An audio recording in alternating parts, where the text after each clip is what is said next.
Méditation du 17 novembre à l'école du Christ. Je t'instruirai et te montrerai la voie que tu dois suivre. Je te conseillerai, j'aurai le regard sur toi. Psaume 32, le verset 8. Celui qui cherche assidûment à obtenir la sagesse dispensée dans les écoles des hommes ne doit pas oublier qu'une autre école le réclame aussi comme étudiant. Le Christ a été le plus grand maître que le monde ait connu. Il a communiqué aux hommes une connaissance qui venait directement du ciel. À l'école du Christ, les étudiants ne passent jamais d'examen. Certains sont jeunes, d'autres âgés. Ceux qui écoutent les instructions du divin maître progressent constamment en sagesse, en finesse et en noblesse d'âme, se préparant à entrer à l'école supérieure du ciel, où ils progresseront tout au long de l'éternité. La sagesse infinie nous présente les grandes leçons de la vie, leçons sur la responsabilité et le bonheur. Ils sont parfois difficiles à apprendre, mais sans elles, nous ne progresserons pas. C'est à travers les épreuves et les tentations que nous deviendrons capables de fréquenter la société des purs et des saints. Ceux qui s'absorbent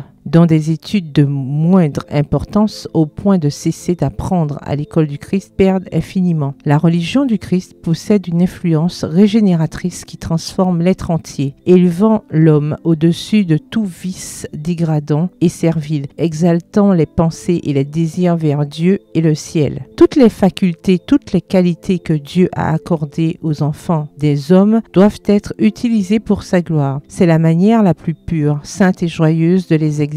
Quand le principe religieux tient la première place, tout pas vers l'acquisition de connaissances ou d'une culture intellectuelle est un pas de plus vers l'union de l'humain et du divin, du fini et de l'infini. La personne qui suit les directives divines découvre l'unique et vraie source de la grâce salvatrice et du bonheur. Elle reçoit le pouvoir de rendre heureux son entourage. L'amour de Dieu purifie et ennoublit les goûts et les désirs, approfondit les affections et illumine les plaisirs innocents. Il permet aux hommes d'apprécier et de profiter de tout ce qui est vrai, bon et beau. Extrait du livre Conseils aux éducateurs, aux parents et aux étudiants, au chapitre 2, aux pages 43 à 45. Bonne soirée, que l'Éternel vous bénisse.